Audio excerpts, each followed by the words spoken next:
Assalamualaikum warahmatullahi wabarakatuh. Perkenalkan, nama saya Fahana Ayani. Saya berasal dari kelas SI 11, Analisis dan Perancangan Sistem Informasi. Baiklah, di sini saya akan menjelaskan tentang perancangan sistem. Baiklah, di sini saya akan menjelaskan tujuan perancangan sistem. Yang pertama adalah memenuhi kebutuhan. Yang kedua adalah memberikan gambaran yang jelas dan rancangan bangun yang lengkap. Ada dua tahapan perancangan sistem. Yang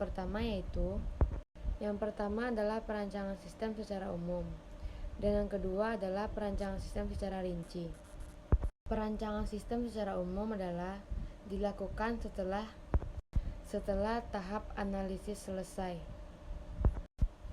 Perancangan secara umum ini akan mengidentifikasikan secara komponen-komponen yang akan didesain secara rinci. Komponen-komponen sistem informasi dirancang dengan tujuan untuk dikomunikasikan dengan user, bukan di fallback.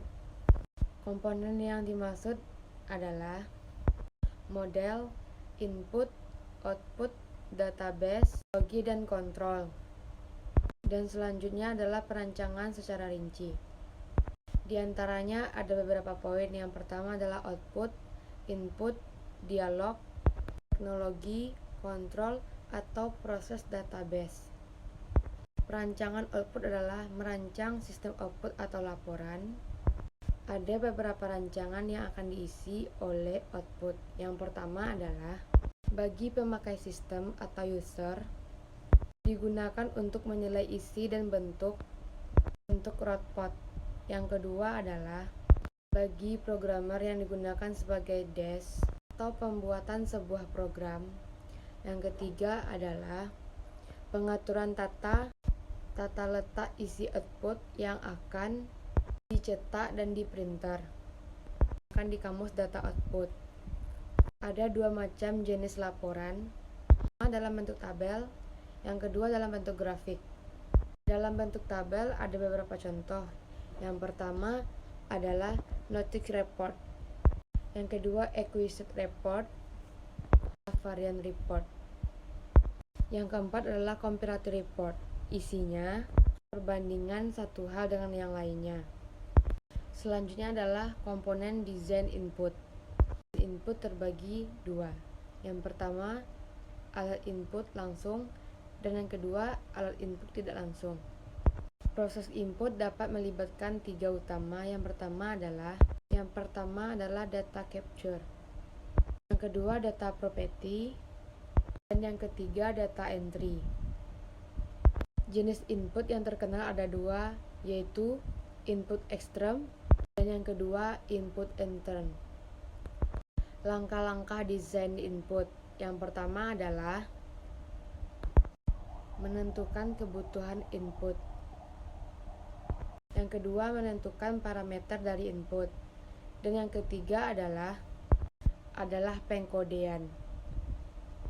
Selanjutnya adalah perancangan dialog. Yang pertama adalah menu, yang kedua adalah tuntutan instruksi, kumpulan instruksi, dan dialog pertanyaan atau jawaban. Bagian dialog terdiri dari yang pertama adalah simbol kotak, dan yang kedua adalah simbol panah. Komponen berikutnya adalah desain teknologi. Tujuan dari komponen teknologi adalah yang pertama menerima input, yang kedua menjalankan kode, yang ketiga adalah menyimpan dan mengakses data, dan yang keempat adalah mengirimkan keluaran, membantu pengendalian dari sistem keseluruhan. Desain kontrol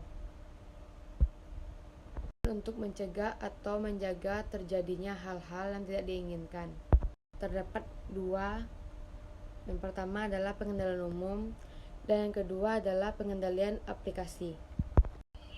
Pengendalian secara umum adalah ada beberapa faktor dalam pengendalian secara umum ini. Yang pertama adalah pengendalian organisasi.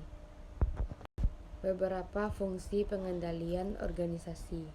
Yang pertama adalah pengontrolan data. Yang kedua, bagian yang mempersiapkan data.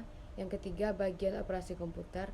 Dan yang keempat, data dan bagian pemrograman dan pengembangan sistem dan bagian pusat informasi.